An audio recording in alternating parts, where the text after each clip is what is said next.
Hello everyone, welcome back to The Olive Orchard, a podcast about nothing important really. I'm Autumn Olivia and I'm a crochet fashion designer. I usually introduce myself as Autumn Olive, but my name really is Autumn Olivia. That's Olivia's my middle name. So I think I'm just going to start using that from now on.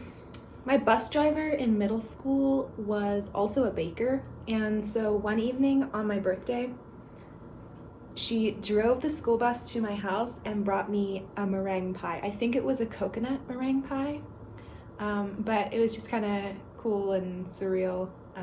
She was really sweet.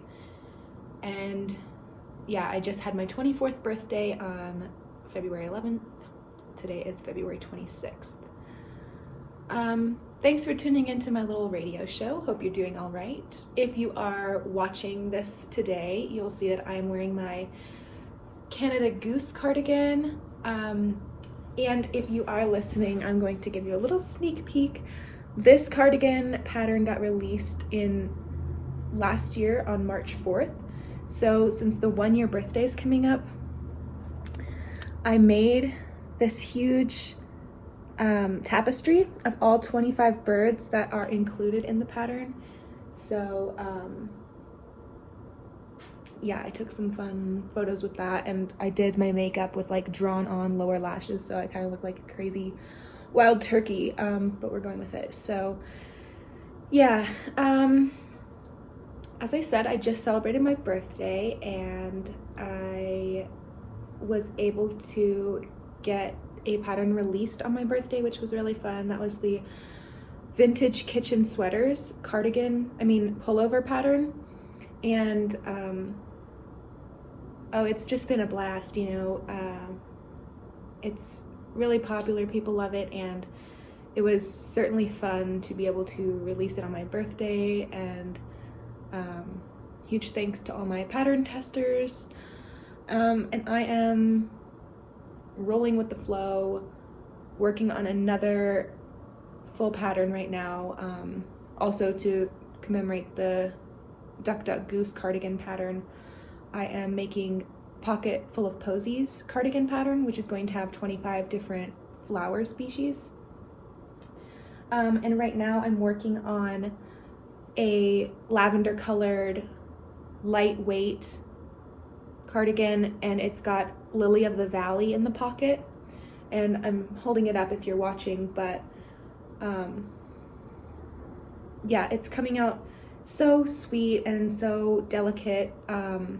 I'm using this baby sport weight for the main color. It's like a light purple lavender. And then for the actual like flowers and stems, I have this the flowers are white and it's like this little delicate sparkly yarn. And then the plants are made with 2 different shades of green sateen yarn.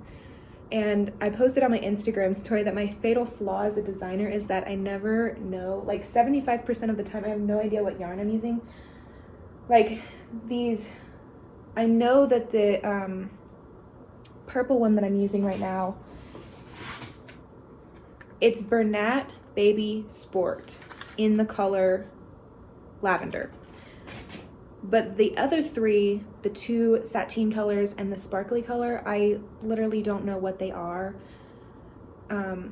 because my grandma volunteers at a thrift store and she can get yarn and send it to me, and I go to the thrift store myself and get yarn. Sometimes people just send me yarn or give it to me, and it might be missing a label, or it might be vintage, or maybe I used most of it. I've been crocheting for 13 years, so some of it's kind of old. And so if I've used most of it, I might take the label and throw it out and then roll up the remainder into a small little ball of its own and put it in my scrap bin. And so that's what I use for color work. And so there's not really any way, unless I remember, to know exactly what yarn it was or what the shade was.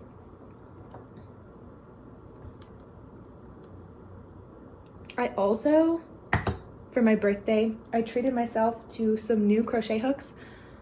I've never bought a full set of crochet hooks, nice ones. A couple times I bought like ones with handles that were just in like a couple of sizes that I most frequently use, but I just couldn't resist. This is the Tulip Intimo, I think, EN something.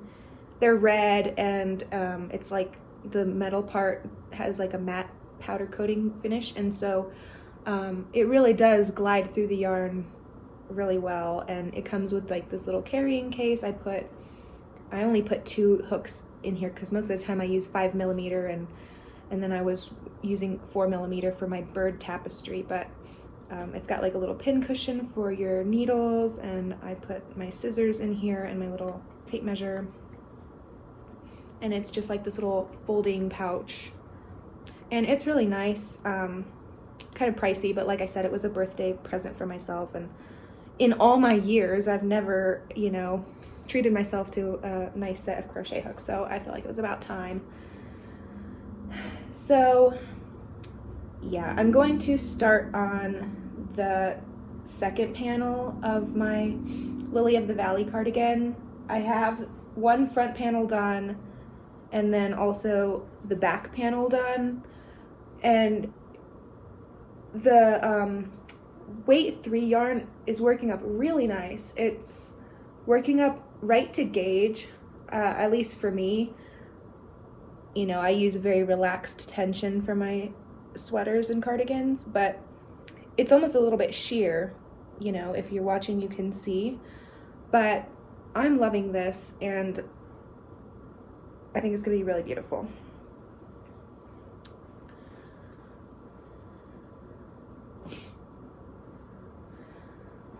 So today is a nice day where I am.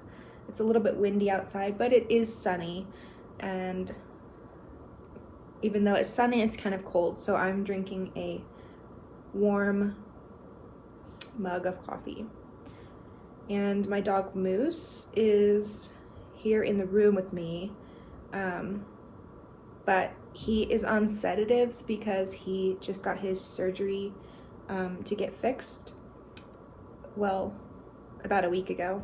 And not every dog would need sedatives, but he's so big and mighty that he runs around and plays rough, so they suggested that just so he doesn't like tear the wound. So he's just snoozing. And yeah, so this cardigan pattern that I'm working on, I'm hoping to have a tester call out in like the first week of March. Did I say March before when I said that the Duck Duck Goose cardigan was released last March, or did I accidentally say May? I meant March 4th, and so I'm going to post about that, like the 1-year anniversary, and then hopefully right after that I can post the tester call for the Pocketful of Posies cardigan, and that'll be fun. I'm thinking that can be released around May 1st. So yeah, look out for a tester call if you're interested on like March 6th or so. Yeah, that'll be fun. It's gonna have 25 different flowers and species tidbits. I do love learning about the flowers, but after researching like 10 of them, I'm just kind of like getting drowsy on the research, so I'm just trying to push through the rest of that and make the rest of the graphs for the flowers. It's gonna have forget-me-nots, roses, baby's breath, poppies, marigolds, cornflowers, sunflowers, zinnias, lavender, daisies, pansies, lily of the valley, dandelions, and some more. But those are just the ones that I've already researched and graphed out. I also released a few free patterns so far this year. If you haven't seen the Odds and Ends Leftover Friends, it's a giant plushie. It works up to be a little, like 2.5 feet tall. And it's got like these long limbs and a little square pillow type of body, and it has 3 different options for ears. You could do like bunny ears, sea monster fins, or like horns / cat ears. And it works up in all in one piece, half double crochet with scrap yarn. And so I'm currently working on one where it's like, I made the shell with scraps, you know, like longer scraps, like a few yards, and then as I make other projects, I'm using those like short little ends to stuff the creature with, which has been kind of fun, you know, because it's like, it kind of forces you to like let it sit there and build itself, you know. Like, I made 2 of them at first, and you know, I had enough scraps to make them right away, but then I ran out of fiberfill and little ends and stuff, so this one is like slow going. I also released a free pattern on little like dog poo bags, like a little dispenser for dog poo bags. Well, it's not really a dispenser, it's more of a holder, and then you would have to pull it out and dispense it yourself, but it's pretty cute. I have one for my dog because I just made it one morning when the other ones kept breaking. Like, he's so rough that the little like rickety carabiner that was holding it onto the leash, it like snapped, and then I had to take him out to his doggy social, and I needed something to carry the bags, so I just whipped one up real quick, and then I wrote out a little pattern for it. It takes like 10 minutes to make that if you're interested. It'd be like a good gift for somebody, or like if you want like a last minute addition to your market stock, you know. They take like 10 minutes each, and you can use scraps for that too. And I also released a free vintage Coca-Cola graphic. You could put that on the vintage kitchen sweater, or you could just make a tapestry. That's what I did. I'll show you if you're watching. Kind of hard to see, but I put a Coca-Cola tapestry in my kitchen. Also, this tapestry, I'm filling my home with tapestries now. This is a pattern by Destiny.makes. On Instagram, I was lucky enough to test her pattern. That was actually the first pattern I ever tested, the only pattern I've ever tested. And it was super fun. I made that clown. It's a little clown, and it's got like these 3D elements. It's got like a pom-pom on the hat, and like a little nose that sticks out, and like a ruffled collar, and the 3D elements are really cool. So that was super fun to make. And so if you're interested in my free patterns, you could find them on my website, autumnolive.com, or some of them are posted on my YouTube as a video tutorial, but not, the graphics aren't.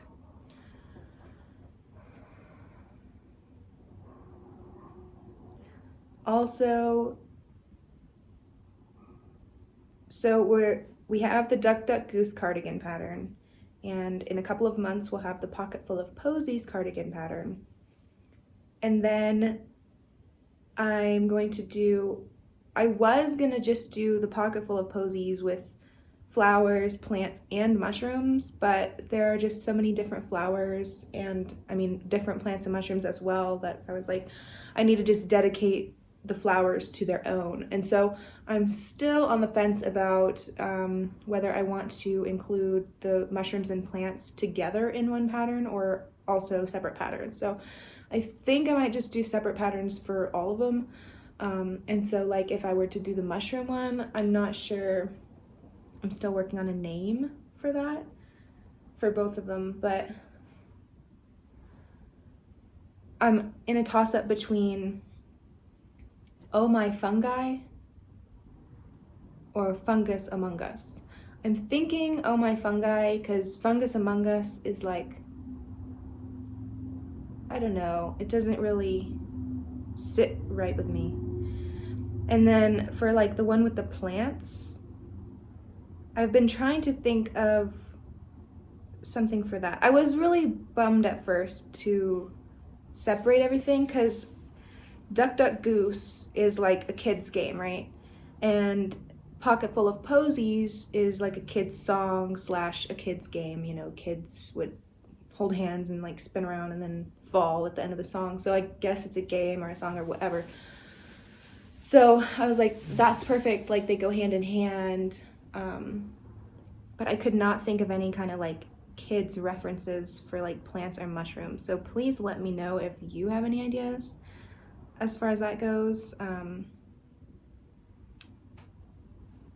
For like the plant one, I'm considering like, I really don't know. Like I had ideas, nothing really stuck with me, but like the concept of like Green Thumb or Jack and the Beanstalk. And then I was like, well, maybe I could just do something with like Autumn Olive because that is a real plant. And so I could include that as one of the plants and then like tie that into the name. But then I have my regular cardigan pattern is called the Autumn Olive oversized cardigan pattern. So I'm really not sure what I'm going to do with that yet. But I'm going to try to take a break and like worry about that way later because I am going to burn myself out if I just keep on with too much at once. And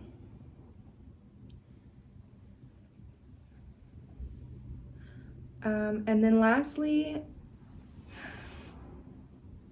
in this summer or / fall, I want to go ahead and work on a dog sweater pattern, like a plain base sweater pattern for dogs, so that I can, so that we can put any of these graphics or the ones that would fit to put them on the dog sweater. Specifically, I want to do little like dog Halloween costumes. I haven't made a dog sweater for my dog Moose because he was just growing like a weed and I didn't want to waste a piece on that when he would outgrow it. So now I think he's pretty much full grown or will be by the summer / fall. So he will be my little model. And I will of course need plenty of pattern testers for that as well if you have a dog, because I don't have much experience with dogs and I don't really know anybody with different sized dogs, so we'll need to test that pattern thoroughly. But yeah, that's about all I have to update with.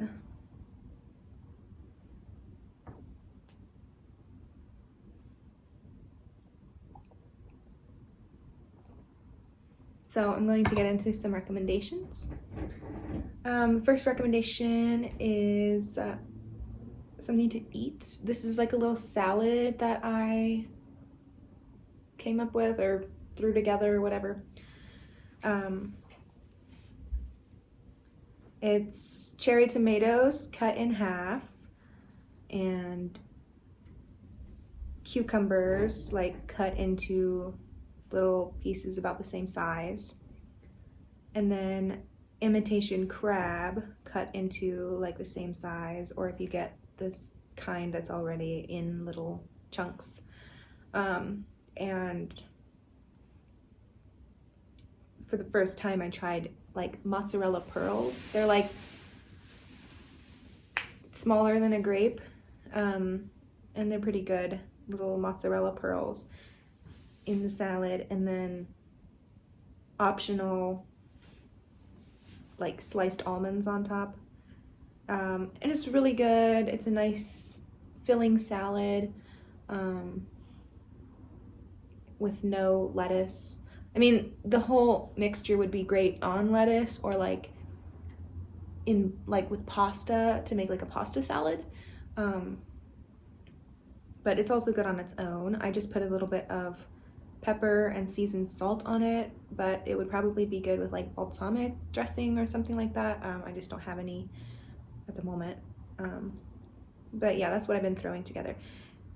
I tend to get like a few ingredients and then meal prep. Like I don't meal prep in the way that some people do, like every single meal or whatever, but like when I get those ingredients, like one package of crab and one package of mozzarella pearls and whatever, one whole cucumber, usually I can cut it up and distribute it among like 2 or 3 salads. So that's usually what I do, and then I have the same salad again the next day or the day after. And that usually works out pretty well for me for grocery shopping and everything. Next, something to watch. So if you are into anime, I'm not really into anime like regularly, and neither is my boyfriend, but his favorite anime, if he had to choose, would be Code Geass, and so we watched that a couple of years ago and we're currently rewatching it. And I love anime for like the art style and you know, that kind of thing.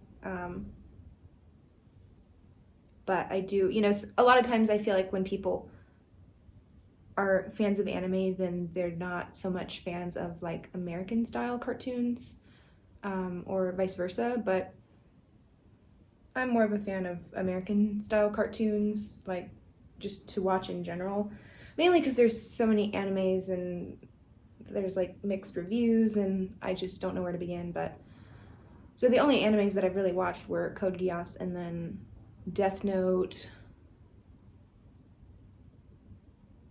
and a few others that I watched like on the web that I can't really remember what their names were. But yeah, and if you're not into anime or cartoons, then there's a super funny show called Trailer Park Boys. I don't know, it's not for everyone, but it's pretty wild. It's like, it's mockumentary style, so sort of like how The Office is filmed or whatever, but I don't know, check it out. It's on Netflix. It's Canadian. You might like it. It's like, I don't know how to describe it. It's not for the faint of heart, I guess. Something to listen to. I forgot I wrote this down. So I am not really on TikTok anymore, but I know that there are a lot of like rising stars on TikTok, and this one girl in particular caught my eye, and so her name is Shauna Dean Copeland. You can find her on TikTok. She has too many haters, I think. People, I mean, she's got a lot of fans and she's growing her audience pretty well, and like she just did her first concert and like a little meetup. Like she's still a small artist, but she's growing, and but her voice is very unique, and sometimes people describe it as like tone deaf, which I guess you could say that, but I think that it's done like on purpose. Like that's like part of the whole thing. So I was really liking what I heard from her, and then I saw that she opened up a PO box, and so I sent her a little free piece, and I've never communicated with her like myself, and her and I have about the same following on Instagram. She has way more TikTok followers, but you know, so like I don't know, I just wanted to see what would happen if I sent her a little gift. And so yeah, I'm waiting to see. I'm like on the edge of my seat to see if she like shows what I sent or like shows what people sent in her PO box. But yeah, I think that's pretty cool. It was just like spur of the moment, you know. I was going to the post office anyway to like deliver another order, and then I saw a video where she said she just got her PO box, and I was like, okay, I'm gonna send something today. And so yeah, we'll see. But go check it out. She's like a fan of Lana Del Rey, and she does like, it's like pop music / a little bit of country. And her style, she's totally embodies like Y2K style, which is super cool. So next, something that I am grateful for: everyone who has supported my business. I do say that sometimes, but I don't think I've ever like listed that in this section where I say one thing that I'm grateful for, but it's all of you and anybody who's watching this, anybody who has bought my finished products or patterns or free patterns. You know, I don't make any money off my free patterns yet, but your views are helping to give me the potential to get ad revenue from my free patterns and my YouTube videos.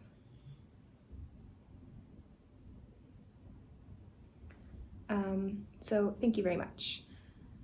And a few pattern reviews that made me smile. From The Perfect Bag. It's like a cat-shaped purse. In all caps, it says, "My everyday bag now." Ah! And that's so cute. It's such a great everyday bag because it comes with like little like mouse-shaped wallet and like a little fish-shaped like pocket thing. You could put like a chapstick or a lighter in there. And yeah, that's super cute to have it be your everyday bag. And then a review on my Gudetama pattern. This pattern makes the intimidating task of crocheting a sweater seem less scary. Have not started yet, but I wanted to leave a review saying I read the pattern and understand so clearly, worth the buy and excited to create. Thank you for that review as well. I have been told by a lot of people that my sweater patterns are very beginner friendly.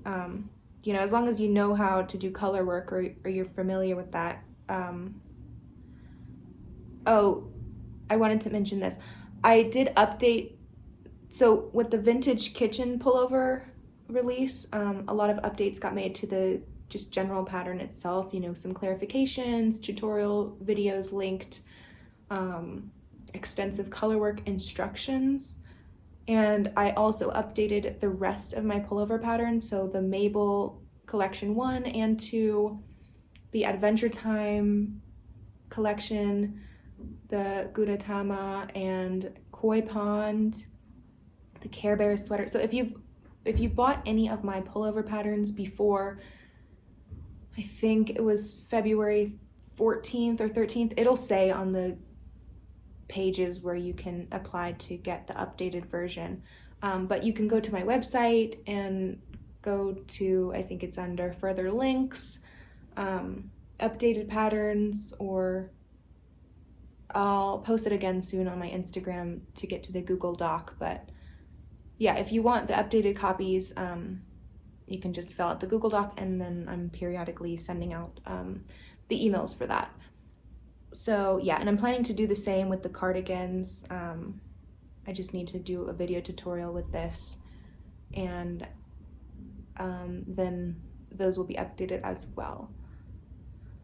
Nothing crazy, just to clarify some things and make it easier to like switch between. Like the cardigan was always like 2 stitches more narrow than the pullover, and so I'm not sure why I did that, but now it's going to be 2 stitches wider, and so it'll match the pullover, and so that if you want to put the pullover graphs on like the back of a cardigan, then there won't be any additional confusion with that. It'll just be the same amount of stitches for both. But yeah, and so okay, then the next review was on the Mabel sweater collection. Super fun and easy pattern to follow. First sweater I've ever made, and I will be making many more. And again, thank you for that review. So great to be able to help people make their first sweaters.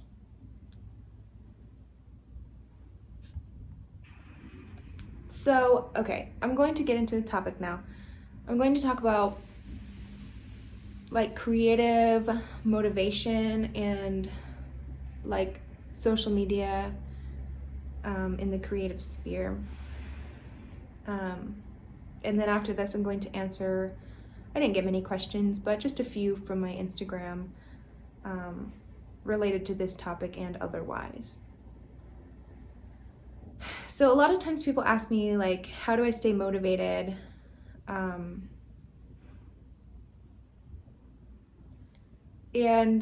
the answer is that I don't really try. I don't think that it's something that can be forced. I think if you're trying to like force yourself to be motivated, that it's actually more like counterproductive. And I think that it makes more sense to just kind of like listen to your body and like your mental health, and just like when you feel motivated to just roll with it.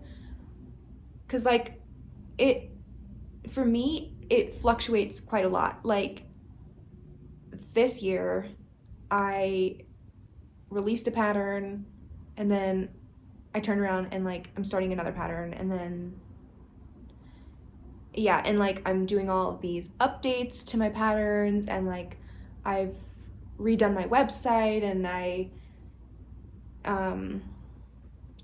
did like a few free patterns, and I'm doing the podcast. And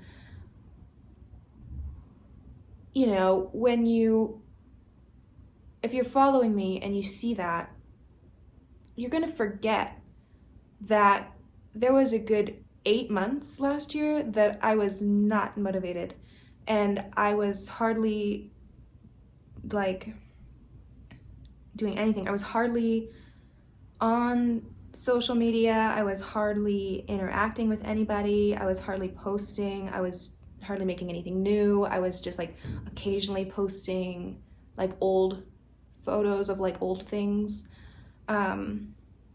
And that's the thing about social media, is that, we post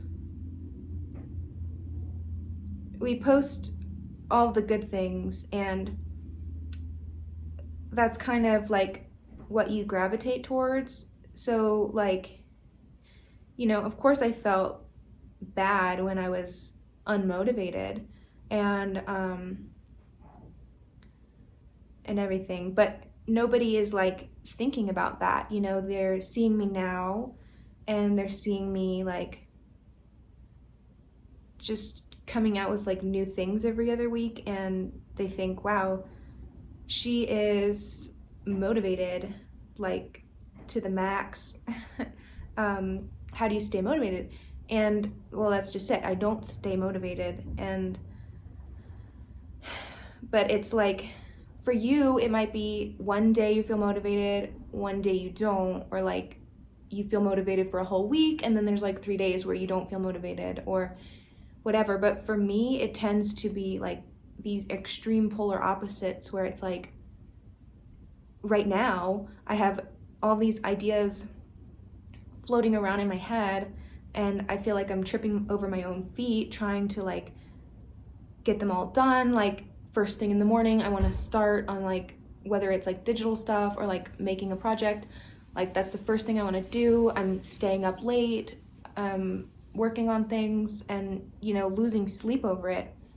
But prior to that, I was crocheted maybe like less than an hour a day. I made a few things. Like when I feel motivated, I can finish a sweater in 3 days, but like a few months ago, it was taking me like 3 weeks to make one sweater, because I would just like pick it up and do a few rows and then just feel exhausted. And I guess that's what we would call burnout, or like if you don't even feel like picking it up to do one stitch, that would be burnout. But I'm trying to just kind of like lean into the motivation, because like, I don't know, the way I see it, I mean, if that's what's happening in my mind and body, then I guess that's how it's supposed to be, you know, like whatever, I'm, you know, getting less sleep, I'm not like taking time to do like, for a while when I was like taking sort of unmotivated with crochet, I was like trying to do other hobbies, like I don't know, I started reading a little bit like in the morning and the night, and baking a lot, you know, things like that. And you know, there's nothing wrong with that either. But now, like, okay, so let me go over like the year and how it looked. So I moved states in January of last year. And so, well, okay, wait, let me go back a little bit further. Because like in the summer before that, in the summer of 2021, you know, I released like the Care Bears sweater pattern, and then like that had a good turnout, and so then I was releasing patterns left and right, like I did the Halloween cardigan pattern, and then the Christmas cardigan pattern, and the perfect bag cat purse pattern, and the Adventure Time pattern, and the animal disguise balaclava and bonnet pattern. And during that like fall winter period, I was like just feeling how I am now, like just so many ideas that I can't keep up with myself. And so I had like 3 pattern tests going on at once, and then, you know, I was releasing them all. And then we moved in January, and I released the Mabel sweater pattern because I had already been working on that before we moved. And so that was like, I think I released it before we moved, or like that same week or something. And then like after that, of course, I was feeling unmotivated because I was exhausted from moving and trying to like set up my new life. And so after a couple of months, I was feeling motivated enough to, you know, I got this idea for the Duck Duck Goose cardigan pattern. And so, you know, I was working on that for a while, and I released that in March after our move in January. And then I don't know, something just like turned off, you know. People had been asking for more Mabel patterns, so I was slowly but surely working on those graphs, and then, you know, I was trying to force myself to keep on going. And so I was working on this pattern.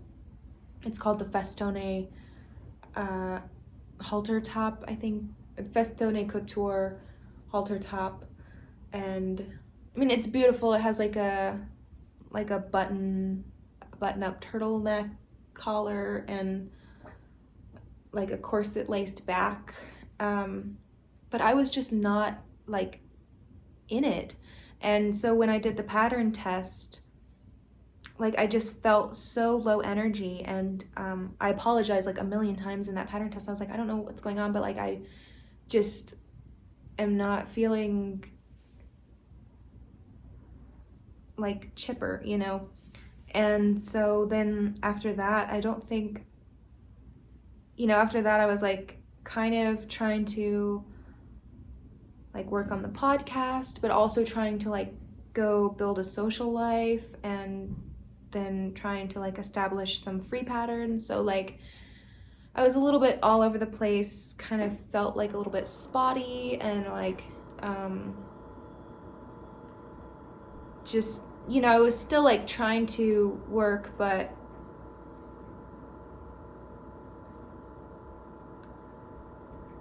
I don't know. It was like I was trying to catch up to the work, but like when I'm feeling motivated, it feels like the work is trying to catch up to me. I don't know. But yeah, I don't know. And so I just, that whole like summer, I was just feeling unmotivated. And so, you know, I wasn't feeling motivated to like make anything new. So around like September or so, I just decided to do like a little Halloween drop. And so I made like 5 Halloween pieces based off patterns that I already had. And, you know, that's what I did. And yeah, you know, after that, I still was feeling a little bit lethargic and sluggish and stuff. And so, you know, I was just like kind of just trying to give myself some space. Like I said, I took up reading and I went and visited some family out of state. And, you know, after kind of like giving myself that break, I came back and I took a look at like my list of like ideas that I wanted to do, and I just like, I was like, okay, this like vintage kitchen idea, like I had like 3 ideas for some sweaters that I had drawn like back in the summer. I was just like, I don't know, I can't think of anything, I don't know where to begin, and I just don't want to tackle this right now. But then when at that moment, that was the right moment, because I looked at it and I was like, okay, we have 3 here, here's 7 more. And then I just started working out the graphs and doing my little doodles and, you know, plugging things into the pattern, and did a tester call and had 400 responses. And it was just like, now I'm like flying. And from that, I'm like, okay, and like something clicked. And now, like at the end of last year, I came up with like 10 ideas of like, you know, flowers in the pockets, mushrooms in the pockets, dog Halloween costumes, and like I didn't sit down and like try to brainstorm those things. They just like came into my head. And so now I'm like, why couldn't this have like happened throughout the whole year? Because now I have 10 ideas and only so much time in a day. And I think that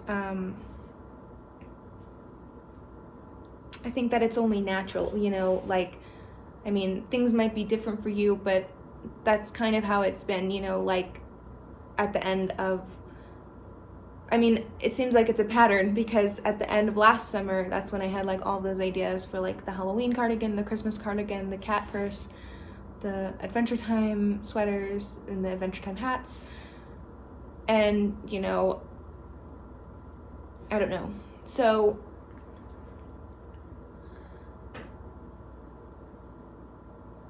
yeah, and that's just, you know, it's like a fluctuation of like that idea flow versus the burnout.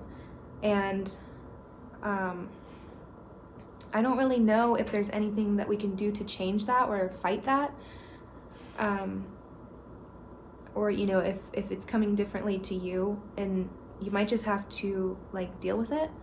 But I will give some tips on what I think I do to kind of help. So like I said, like when I was feeling a little bit unmotivated, for me at least, because I'm designing things as well as making things, so I feel like designing something new could be more fun, but it also takes more effort and like brain power, potentially math, potentially creative drain, you know? So when I was feeling a little bit unmotivated, like I said, I took a month, or like September, I just started watching Gilmore Girls. It's like a nice, cozy little show. And I made like 5 fall pieces out of patterns that I already have. And like, for me, that's more relaxing than trying to come up with like a new idea, because like it just takes less mental energy. And so I think if you kind of like vary your projects between like something like extremely creative or new versus something familiar that maybe you've made before, or it's like a simple pattern, I think that might help a lot. Also, just the concept of finishing something, like if you sit there and make sweater after sweater, they take so long that it's like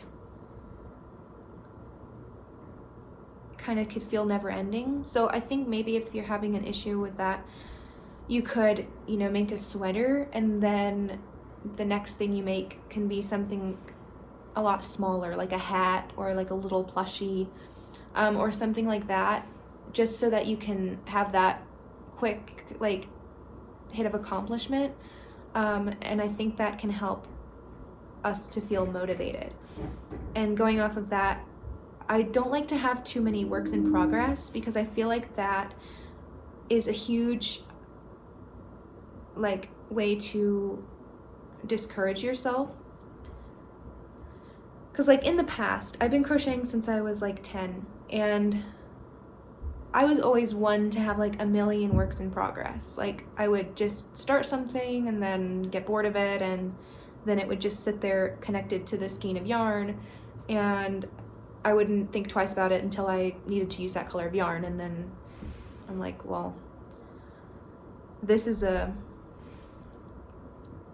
buzzkill, because this thing is sitting here and I haven't worked on it for a year, and now I'm not even interested in it anymore, but I don't want to like take it apart because I put a few hours into it, and so I'm just gonna cut the yarn off of it and use yarn from the skein. But I think now, ever since I've been designing clothes, I've made it a real priority to kind of just like not have too many works in progress. Like sometimes it makes sense, like when I'm recording a podcast and like talking, or if I'm like watching TV or like talking on the phone with somebody, I like to have a project that is just straight across, like back and forth, where I can look up from it and I don't have to like count and think. But then I also like to, or sometimes need to, do something with like complex color work, and so that includes a lot of counting or like looking closely at it. And then I also have like a knit project going on. So at the moment I just have a knitting project, and this cardigan, and and also the scrap plushie odds and ends leftover friends, but that gets a free pass because it's supposed to be a work in progress, because I'm just putting scraps into it. But you know what I mean, like I just think, okay, like if you want like a rule of thumb, I would say 3 to 5 max works in progress. And if it's something that you haven't worked on for like 3 months, I would consider just like powering through and finishing it, or going ahead and taking it apart. Because I think that the longer things sit there, or the more that they pile up, it's just unmotivating. Okay, and then another tip would be to like keep a journal of your ideas and try to follow it in order. Now, of course, you don't have to do that. That might just be like a me thing, like a type A personality thing. But I like to follow them in order because, I don't know, sometimes if I have a new idea, that tends to be what I'm most excited about. And so that might work for you, like to just go with the most exciting idea. But for me, like if I were to do that, chances are that I'm never going to look back to those old ideas, even if they were great ideas. So I like to just go in order. And I think that's where I'm getting this feeling of like tripping over my feet, because even though it's written down and it's like, I'm not going to lose these ideas, I'm just like wanting to get through them as fast as possible. And so, I just kind of go in order, because that seems to make the most sense for me, and I think that's something that keeps me motivated, because I'm like, okay, because the freshest ideas are like the most exciting ones, and so then that gives you something to look forward to. Whereas if you go from like the newest, most exciting ones first, then you maybe wouldn't be so motivated to work backwards and go to like the older ideas. I don't know. You could try it and see if it works for you, but that's something that I've just been doing since starting, in my design process. Also, another idea is to switch up your background entertainment, or even like your setting. Like maybe if you live near the beach, you can go like crochet at the beach or at a park or something, or at a friend's house maybe, or like at a cafe, or like in different rooms. Like I recently just put this, it's like a real bed pillow and a real duvet on my couch, because I always used to crochet in my bed, and my bedroom was my favorite room, and I never really used the living room. But since I got the dog, he stays in the living room, and so I usually spend the day in the living room with him. And so I was like on this couch, and I just like missed the coziness of my bed, and so I got these like comfort items for the couch, and that's made it a really comforting environment, and kind of just makes me happy to crochet here. And like switching up the background entertainment, sometimes I will switch between different shows, or like listen to a podcast or listen to music. Sometimes even I go as far to like listen or like use one form of media per project. So like for a moment I was like knitting, and then I was watching a certain show while I was working on that knitting project, and then like the next day I would work on like a crochet project, and then I would like listen to a podcast. And I don't know, I mean, you don't have to do that, there's no reason to do that, but it was just something that was kind of like helping my brain to like make like blocks of things. Okay, and then lastly, take days off. This is particularly hard for me because I don't really have anything going on for me that differentiates the days of the week. Like, I used to go to school or like work at a physical job, and so those kinds of things would force you to not be able to crochet there maybe, but what a day off is, or what a weekend is. And ever since I've been like working from home 365 days a year, I don't really know what a day off is anymore. It's not a thing. And so very recently, now that I'm like just in go mode, I've had a hard time like blocking out a weekend. But a couple of months ago I was doing pretty well at that. I was just knitting on the weekends, and like trying to avoid like extensive like thinking, like pattern writing and thinking, and just doing what I want. Maybe I don't want to knit at all or crochet. Maybe I want to play a video game or do something else. And I was really liking that because it was giving me a sense of structure to the week. But now that I'm like I don't know, in the last few weeks, I've just been flying through these ideas, and I'm like, this is what I want to be doing. Like, I don't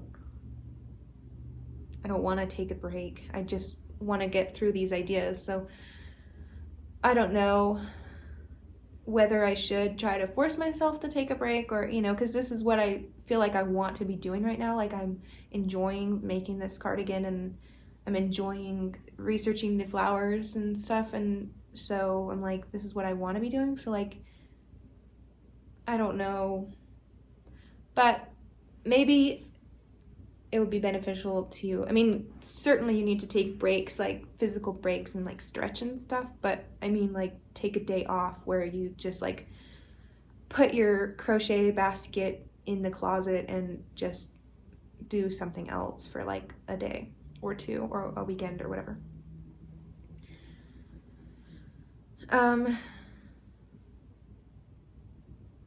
So, okay, now I'm going to talk about social media specifically, and like what that has to do with motivation, because like I said before, what we're seeing is like people's success and like constant new ideas. Like, if you are feeling burnout and haven't made anything, then you're not going to post about it, because you have nothing to post. You have nothing to show. And it's not like people are going to go on Instagram and be like, here's a picture of my empty hands because I don't have a crochet project in them, and so what happens is we get this illusion of, say you're following 200 people and half of them are having burnout at the moment and half of them aren't. What you're seeing is 100 people who are not having burnout, and so it looks like everybody's doing well but you. And it is truly an illusion. And what I think is that when we spend too much time looking at social media, not only is it unmotivating and like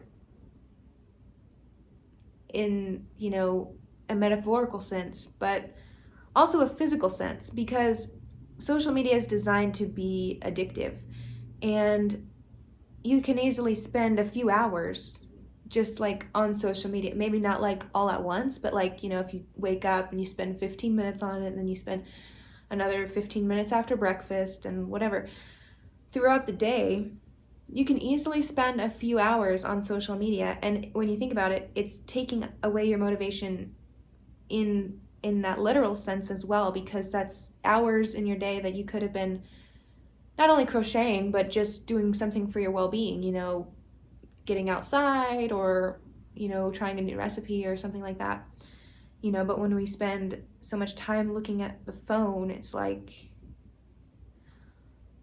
I mean, that's time that could have been spent otherwise. And I, even though I say these things and I know these things, it doesn't mean I'm immune to them. I have to delete TikTok and keep it off my phone because it is so addictive. I literally don't even like it. Like, when I'm watching TikTok, I'm like, this is really stupid. And like why do I find this funny? Why do I find this entertaining? Why do I find myself looking at other people's lives and like comparing myself to other people, and like, why am I watching like a 10-minute video of somebody carving wood? And TikTok, I'm going to talk about that a little bit more, but I don't like it at all. And when I was on there trying to like gain a following, it's like way different than Instagram, and I don't know. It's like, I felt like the content that I wanted to make was way more unsuccessful than the content that TikTok wanted me to make. You know, like TikTok wanted me to make things based on trending sounds and like voicing over like funny quotes and stuff. And I'm like, okay, this is getting thousands more views, but this is not me. This is not my business, you know? Like, I make cute things and beautiful things, and I would like to just showcase them, you know, like show a few close-ups and like pan across the item and like make a nice artistic video with it. But those did not get views. And so I was feeling forced to like make content that I wasn't necessarily like didn't really resonate with me.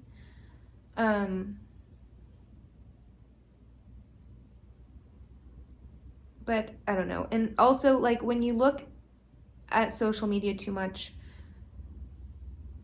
you are not giving yourself time to come up with new ideas. A lot of people ask, how do I find inspiration for things? And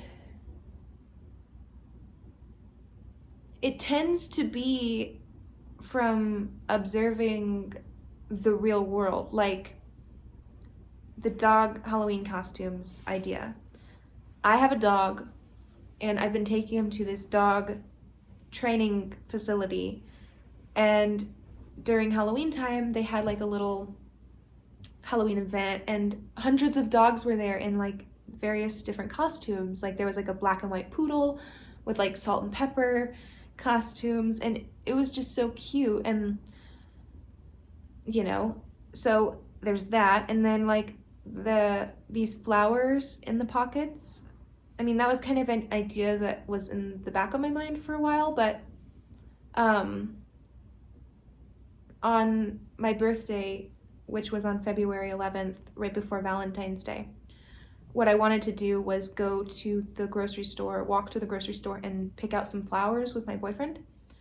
And so when I went in the grocery store, there was 3 times more flowers than any other time of the year because it was near Valentine's Day.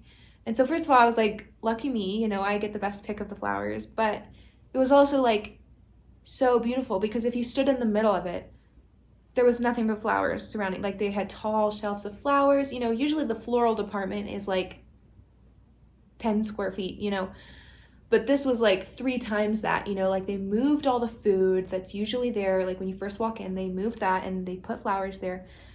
And I still have my flowers here. But, you know, that is probably what motivated me to go ahead and start on this flower cardigan.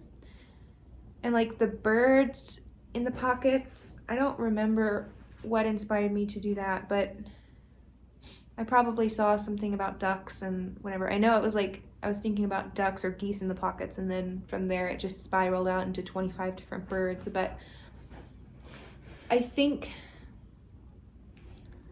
because like when I spend too much time on social media, I'm seeing all of these other people's ideas, and I'm like, oh, these ideas are great, but like of course I can't take their ideas. So it's just kind of like mind fog, because at that point all I'm thinking about are like other people's stuff that I've seen. And of course you could get inspired by seeing other people's stuff, but like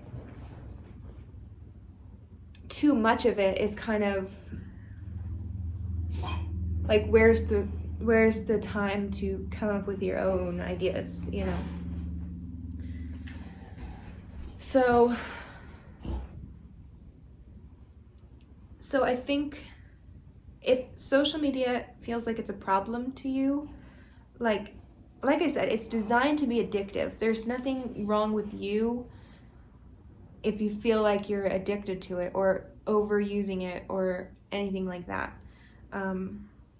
I just straight up deleted my TikTok and the app anyway. I still have the account on there, and I've been downloading it just to post the video and then deleting it again because I was like, oh, I haven't had it for like 2 weeks. I'm probably not addicted to it anymore. But the day I download it, I'm like on there for 40 minutes and I'm like, this is insane. and it's designed to be that way. Maybe I'm more susceptible to it than some people. I don't know, but I was like, okay, I just can't have this on my phone at all. I don't want it on my phone at all. It feels creepy. It's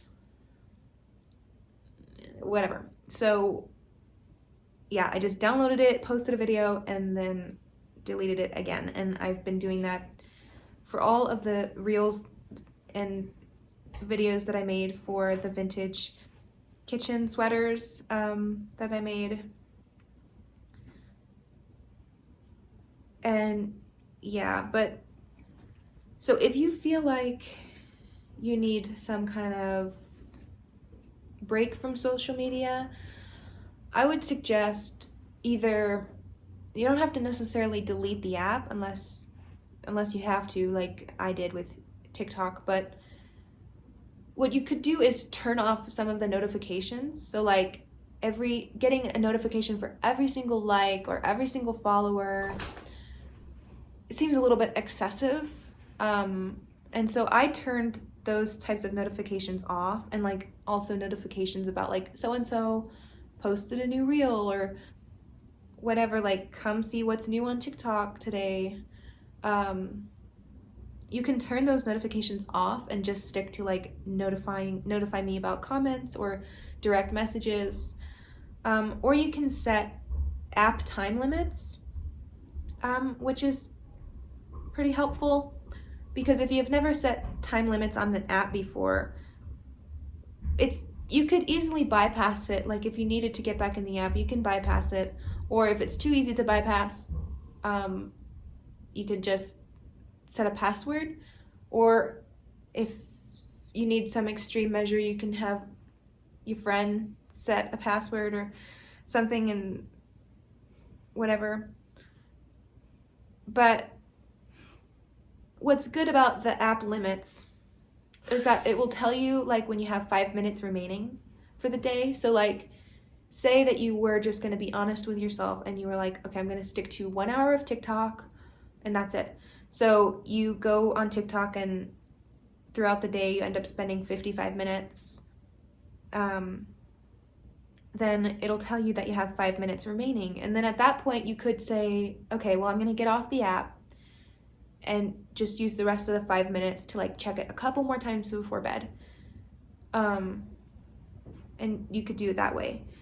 But like what I like about the time limits is that once the limit hits, the notifications stop for the day, you know? So like if you do set a time limit and then you run out of time, then you won't keep getting notified to like be tempted to go back on the app, you know what I mean?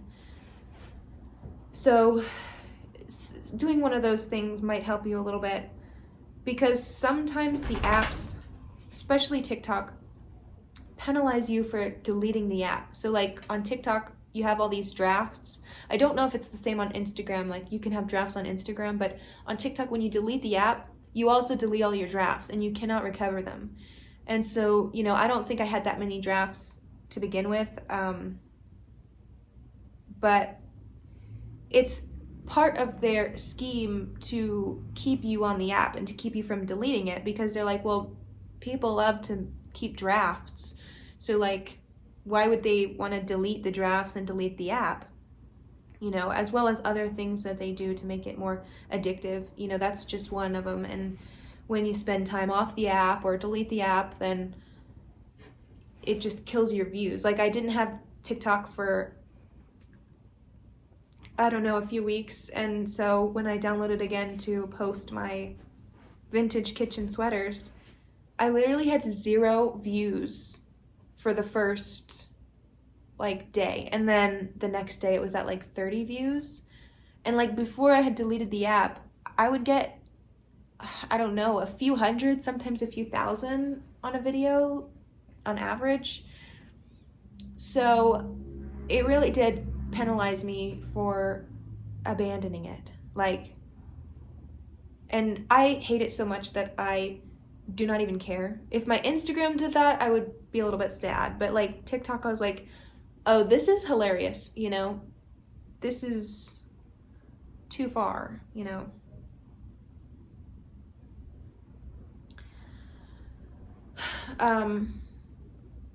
But yeah, and just never forget that on social media, it is an illusion of only highlights, high points in people's lives, and nobody's posting the negative stuff.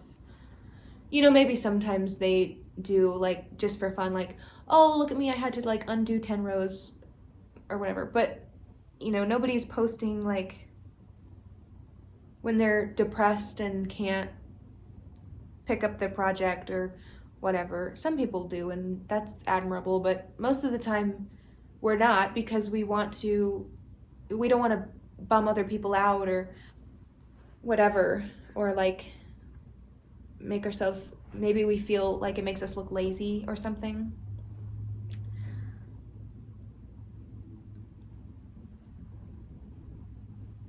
I have to undo some rows of this because I was talking too much and I went too far. But yeah, it's just an illusion, and it's not that serious and it's not that personal. So like,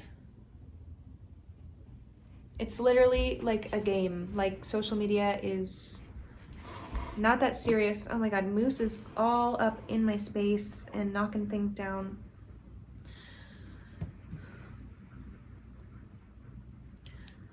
Also, if you feel the need to unfollow somebody, you definitely should. Because like I said, it's not personal. If I've ever noticed, like, I've hardly noticed at all if anybody's unfollowed me. But if I notice that somebody in particular unfollowed me, who cares, you know? Like, what does that really mean? You know? Like, they unfollowed me, so now what? I think if you're following somebody and they are constantly like toxic positivity or toxic negativity, and you feel like it's affecting you in a negative way, I'm going to take a break and stretch my wrists. So if you are crocheting and you want to stretch your wrists with me, you can do that. But I feel like if there is a somebody or an account that is bringing you down, like if their account is like growing so rapidly or whatever, if something about anything is unmotivating to you, then just unfollow it. You could always follow it again later if you want, you know. There's no rules about social media. So I think it is what you make of it, you know. And so be intentional with your usage of social media. You know, it's something that was always meant to be good for us. You know, it was originally intended to be entertainment and something to bring us joy. So if you are, you know, seeing advertisements that make you uncomfortable or following people that make you uncomfortable, just remove the issue. Click unfollow, click not interested, click do not show me this again. Whatever you can to curate your experience into an intentional place that you can enjoy your time. I think that is the best way to go about it. And just try to be like intentional with the usage. Like, okay, I plan to hop on Instagram and like go through my favorite creators and like see what they're up to, and I'm gonna spend 10 or 20 minutes, and then I'm gonna get off and I'm gonna like clean my space and start my project. You know, something like that I think is a very healthy balance versus like getting on there for 10 minutes and then seeing like, oh my god, everybody is like moving so fast and everybody is like, they're working on something, and now I feel terrible, and so I'm just gonna like keep scrolling. I'm gonna go to Reels and get stuck there, and I'm just gonna start looking at like things that have nothing to do with my goals in life. Like, that's happened to me way too many times, you know, like I just end up in the Reels, especially like since Instagram has been like promoting the Reels more, and I'm like, this is just another TikTok. And I'm sure TikTok fans will argue with that, but like they are pushing the Reels like in between stories and stuff. Like that didn't used to happen. So now they're like pushing the Reels, and then it's like they show you the first 5 seconds of it, so then you're like, you want to click on it and like see what the punchline is or whatever. It's designed to do that.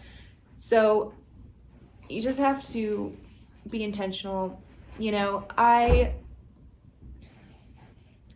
have felt guilty myself about the fact that I've not been so interactive with other accounts. You know, like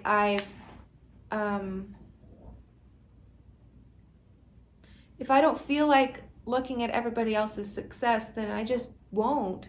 And so like maybe I won't comment on people's stuff, or maybe whatever. Like I know there's a lot of creators that are like peas in a pod.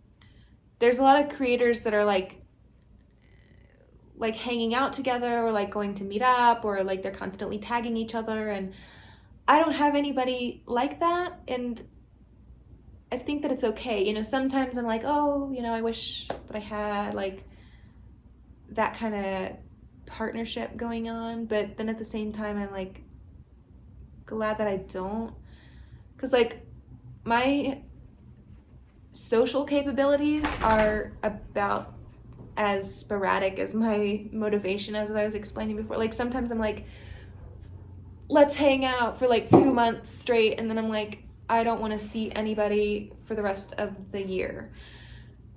And so it could be the same like if I had social media friends, but I don't know. Yeah, okay. And so I'll talk a little bit about what else I don't like about TikTok specifically. And like I said, Reels, people just post their TikTok on Instagram Reels, and so it's sort of the same concept. And what I don't like about that format is that it's pretty much only opinions. People are presenting their opinions, and then they're also unsolicited, right? So like you don't follow somebody and like unfollow them and like choose what you get to see, but like the For You page or whatever is just feeding you random stuff that it thinks that you're interested in. Maybe you Googled something one time and now that's part of your algorithm, and so you're seeing things, and sometimes I'm seeing things that I don't even particularly want to see, or like it's just like bringing me to like a negative place. Like, I don't know, for example, people talking about like, oh, like these skin products suck, or like you shouldn't eat foods with this in it. And it's like, no, that's an opinion. And like everybody's skin is different, everybody's digestion is different. The only person that can tell me what's for me is me, or like a professional specialist who has examined me myself, you know. And so like, I mean, unless you're seeing like a doctor on TikTok or something, but even that, like they're making generalized statements and possibly even opinions. And so like I think we can forget to like take things with a grain of salt. So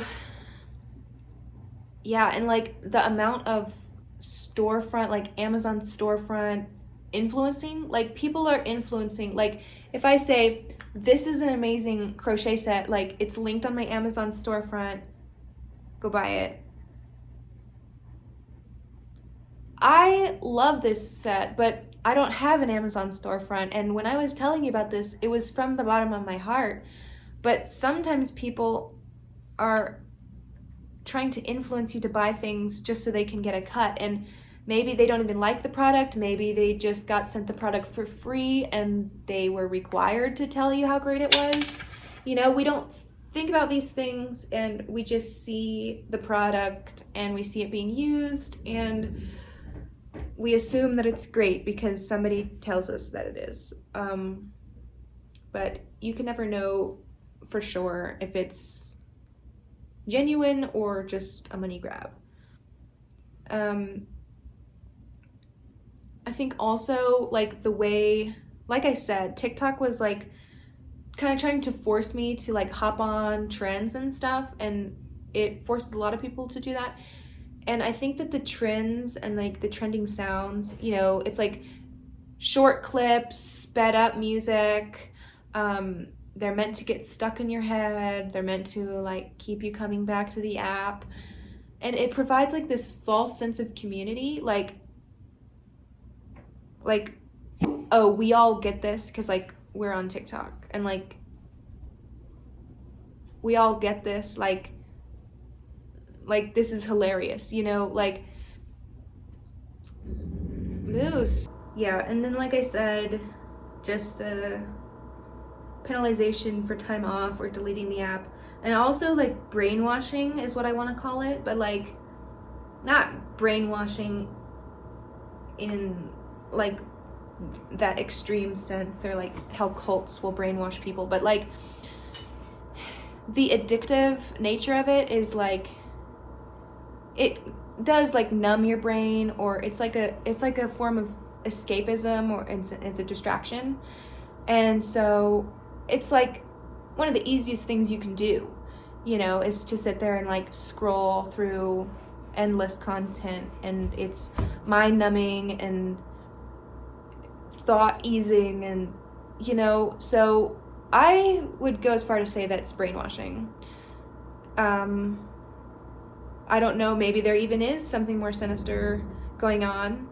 Maybe it is brainwashing, but I'm just talking about like,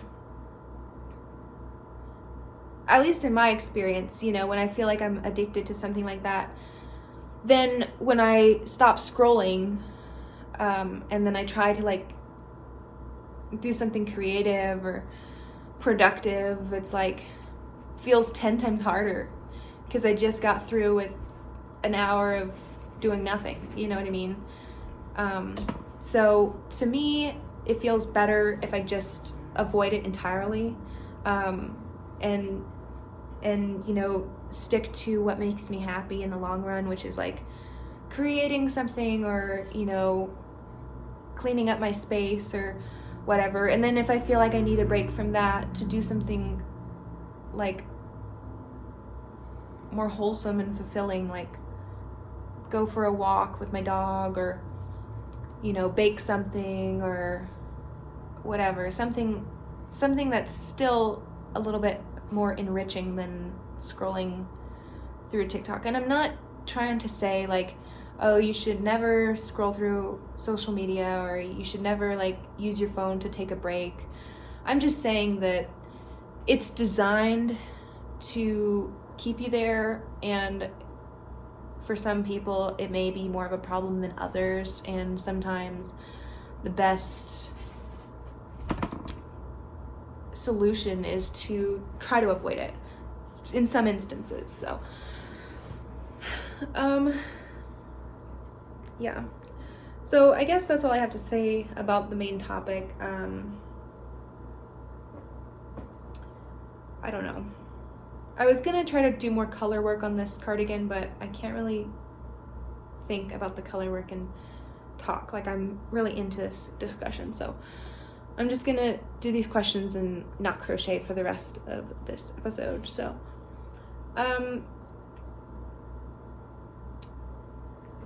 okay, the first question was favorite types of yarn to work with. So Okay, and they also asked tips for shopping for secondhand yarn. So I guess I'll answer them both together. So secondhand yarn, that's another thing. Like, as far as motivation, a lot of times I let the yarn motivate me. So like if I go to the thrift store, I really try not to be picky. You know, of course, if I find like enough yarn to make a sweater with, that's a score, you know. And about the only time that I do buy new yarn is like when I need a lot to make one solid color sweater. But otherwise I'll just do like color block or something, or like use what I find at the thrift store for like color work. But sometimes you can find really interesting kinds of yarn or like colors that you never thought to buy.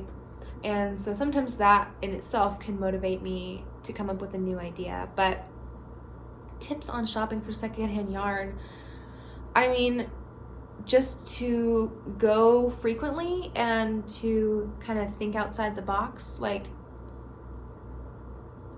I don't have a lot of yarn in general because I don't typically buy it. You know, a lot of people, they will buy a bunch of yarn and so they already have a ton of yarn.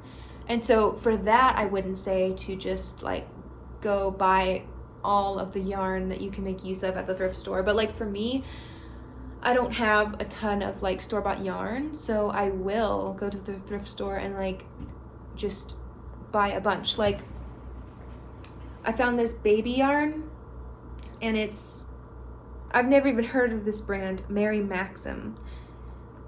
And I found about 9 little skeins of this, and I think that I could make at least one sweater out of this. And I already started a ribbing just to test the gauge, to see if it would work for my regular patterns, because this is a weight 2 and my patterns usually use a weight 4, and this did come to the right length. So I think I'll make another plant in the pocket for this one. But yeah, I mean, I had no idea what I was gonna use this for, but I bought it anyway because it was soft and nice, and it's acrylic, 70% acrylic, 30% nylon, but it's soft and it's white, and there was 9 units of it, and so I felt like it had a lot of potential. And then my grandma was the one who found this baby sport yarn that I'm using for the cardigan that I'm making, and she found, it's like these big skeins, and she found 3 of them, and she gave that to me. And I think that it's only going to take 1.5 to make the cardigan that I'm making, so I could probably make 2 out of this. And you know, there have been a couple of times where I had some yarn that I had got from a thrift store and then later decided that I wasn't going to use it, and so I just gave it back to a thrift store because I saved so much money buying it from the thrift store in the first place and buying most of my yarn from thrift stores that it was not really a loss to give it back to the thrift store. And I have rarely even done that. It was just like yarn that just turned out to be a material that didn't work for me or whatever. But yeah, my favorite types of yarn to work with would be, I don't know, acrylic seems best as far as like longevity and consistency in the tension, color selection, affordability. I also like cotton. It's just a little bit rough like on my skin to work with, and also a little bit rough on my wrists because it's a little bit more tough. I don't know. But yeah, I don't think, I haven't worked with wool too much or any other natural fibers really, And like I said, half the time I have no idea what I'm even working with, so who knows what it is. Okay, and then the next question was kind of what we've already gone over, but how do you handle creative burnout? And I think that to handle it, you just have to do just that. You just have to take a break and handle it, and then trust in yourself that the creativity will come back. Even if it's 8 months from now, you probably will get a creative spark again. If you're a creative person, then I would have no doubt about that. And how to not feel guilty when you're not working. Something that they struggle with a lot. So I'm not sure if you mean like working like a job or like working on a creative project, but either way, you just have to understand the importance of taking breaks and taking rest. Like if we're talking about crochet specifically, like you have to take breaks, physical breaks, and like stretch and like rest your hands, like stretch your back and your shoulders, and you have to get rest. If you want to feel creative, you need to get rest, and that's nothing to feel guilty about, because even if you are working like a physical job, it's the same thing. You're gonna have to go home and rest. You're gonna have to rest your legs. I remember working as a cashier, like I would feel like my legs were splitting up the length of them just from like standing in one spot all day. But it's really nothing to feel guilty about. I think if you create a to-do list that is easily attainable, like just like 3 simple things that you want to complete that day, then you can complete them. And this can be like really simple stuff, or complex stuff, but just a few things that you can get through. And then if you complete those, if you feel like adding more on, great. If you feel like relaxing after that, great. But as long as you accomplish something in the day, I think that can help with your feeling guilty, because you literally have to rest at some point. And even if you are in a situation like I am, where it's like months on end that you're feeling ready to go, hyperactive, and then for the next few months you feel like sleeping for 10 hours a night, that's okay, like, because I think you have to step back and like look at the big picture and say, okay, the last few months I was so productive, and that's paying off. I did deep cleaning, I released crochet patterns, I worked on a ton of stock for upcoming markets, whatever, and it pays off. Or if you are more like day to day, you've accomplished a lot in the morning, and then by the evening you're feeling exhausted and tired, then you need to just rest. And like I said, listen to what your body's telling you, because that's really the only correct answer. Yarn sustainability. I don't know too much about this.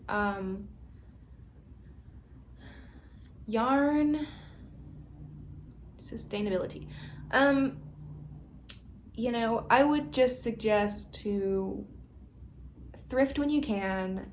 Look at like Facebook Marketplace and see if anybody has some that they want to give away. Ask around. You could go even like think outside the box. Go to like the local senior center or something. I was visiting my grandma the other week, and we were at the senior center to play pool. And then some ladies were walking by and they were talking about like, oh, they have like free yarn in the donation bin. And I kind of wanted to go look at it, but I just didn't end up doing it. But something like that, or maybe like if you have like a local art center, or it's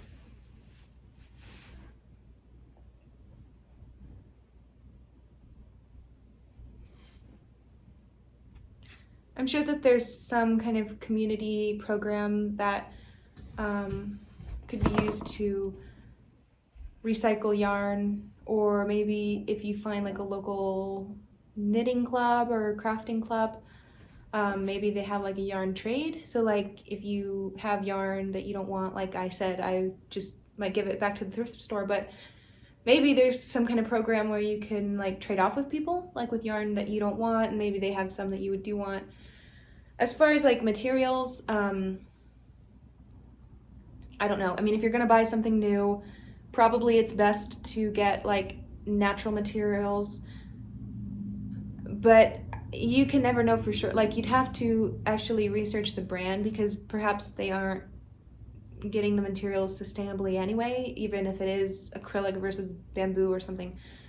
I mean, probably it's better to get like cotton or bamboo, but I don't know. I think that in the grand scheme of things, it's better to just get it secondhand when you can, no matter what.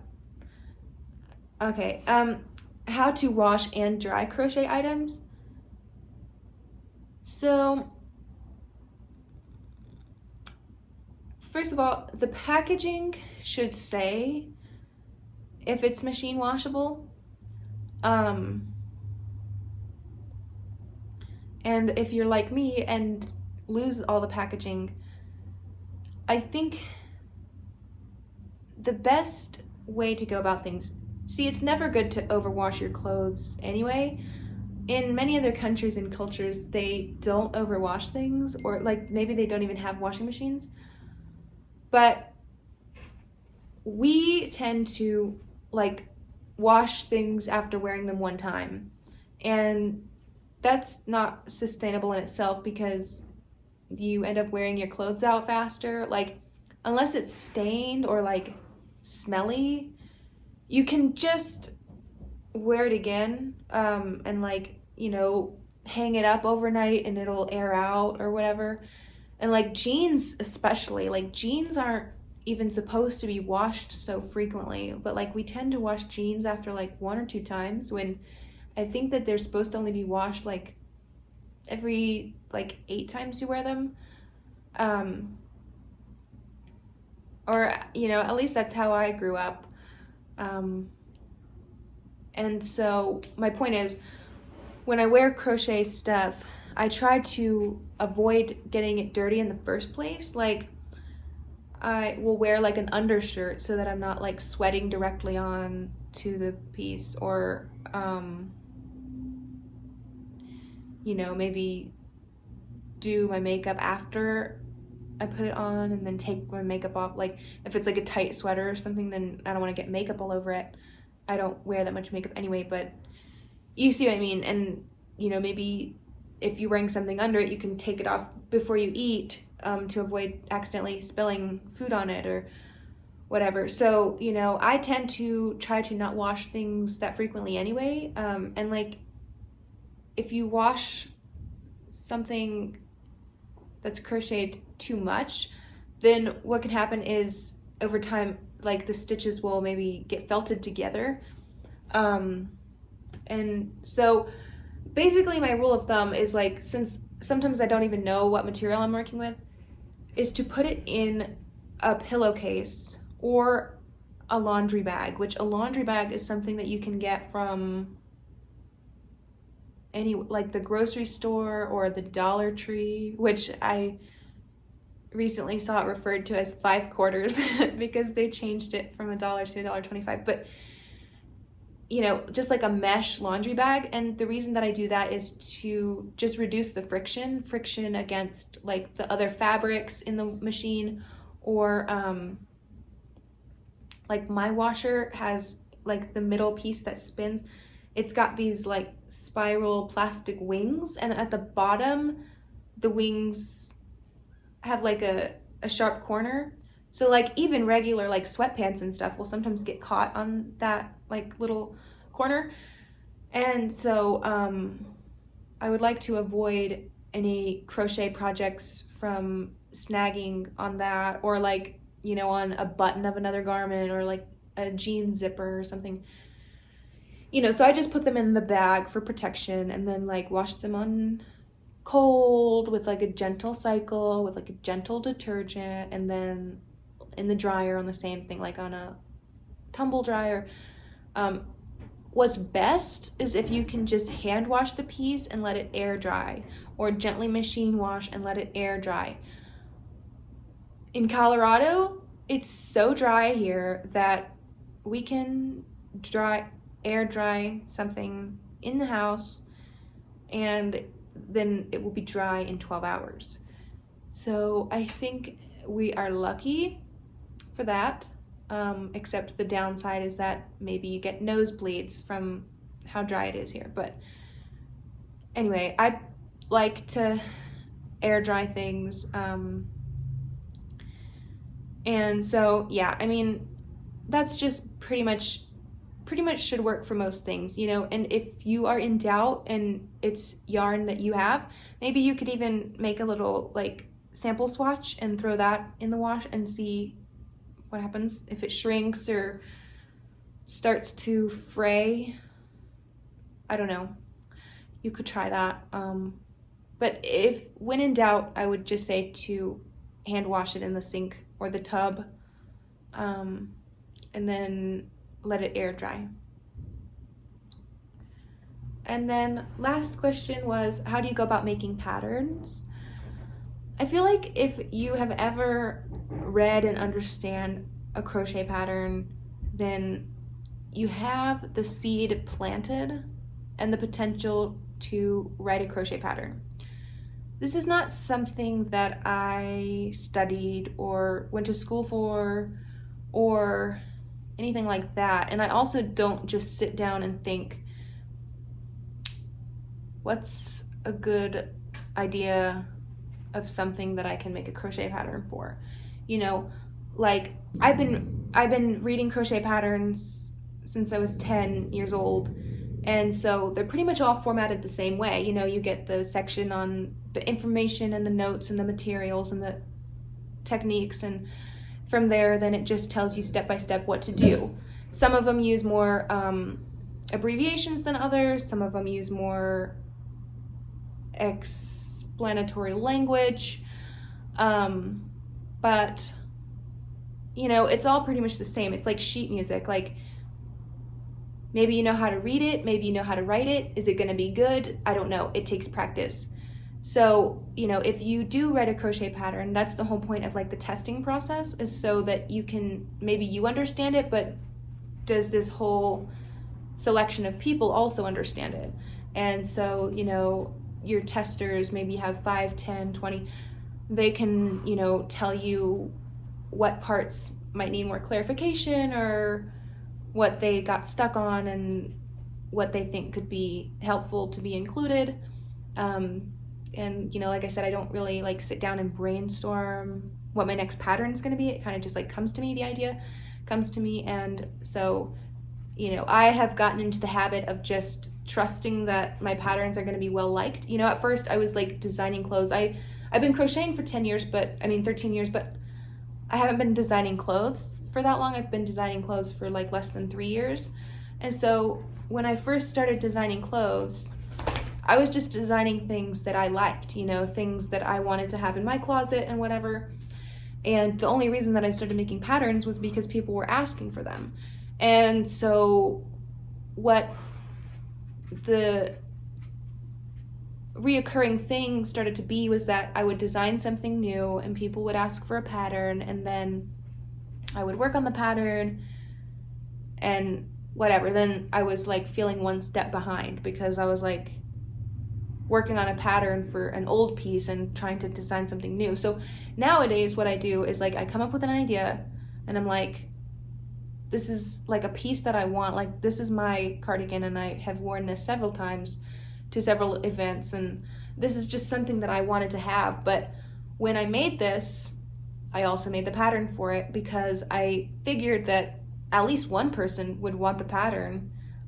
Turns out a lot of people wanted the pattern, and so it was beneficial that I, worked on the pattern at the same time that I made this piece for myself. So I don't know, if you're interested in making patterns, I would say to just, it really is simple to start. You just basically write down your steps. Like, you come up with your original idea, and then you write down your steps into like a nice and neat format, and then you get some testers to test it out and see what they think. And yeah, at this point I've been designing patterns for a couple of years, and I think there may always be room for improvement. At this time, I went ahead and updated a lot of my old patterns, the pullovers and a few other things, because I've just, over the years, I've accumulated a lot of like people asking me questions and stuff, even questions that didn't come up in the testing process. Like people might ask me what a certain thing means or whatever, and so I've taken that information and jot it down in my mind. And so now when I've gone back to update, I was able to go through the whole pattern and kind of like insert some extra clarification on those frequently asked questions. So yeah, I feel like pattern writing is not for the elite. It's not something that's unattainable. I am grateful that I didn't have to go to school for this, and this is just something that a skill that I've acquired on experience alone. So I say, if you want to try, then you should try and go for it. And if you figure out that it's difficult for you, or I don't know, then at least you tried, and I think that there's no reason that it would be impossible for you to do it.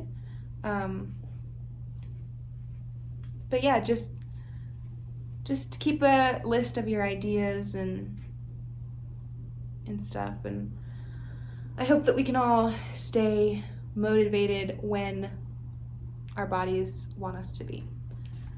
So that's it for the questions. The cover art you see for this podcast was drawn by me on Procreate. The intro and outro music was done by my boyfriend. You can check out my YouTube for video episodes of this podcast and free crochet tutorials. Visit autumnolive.com to shop crochet pieces, patterns, and free patterns as well. And let me know if you need the updated version of any of the pullovers. I can send you the link to the Google Doc if you can't find it on my website. Follow my Instagram, TikTok, Pinterest, Etsy, and Ribbler, all at Autumn Olive Crochet. And you can find this podcast on Spotify, Google Podcasts, and Apple Podcasts. And you can email in regards to the show, theoliveorchardpodcast@gmail.com. Let me know if you want to be a guest. I am considering having some guests on. You don't necessarily have to be a designer. If you're still listening, then you know that I try to provide you a life hack at the end of the episode. And since we were discussing flowers, you can keep fresh flowers in your fridge overnight to make them last longer. So thank you for watching. Here's Moose. Hello. Say goodbye. Oh, look at this dog. Ow. Bye-bye.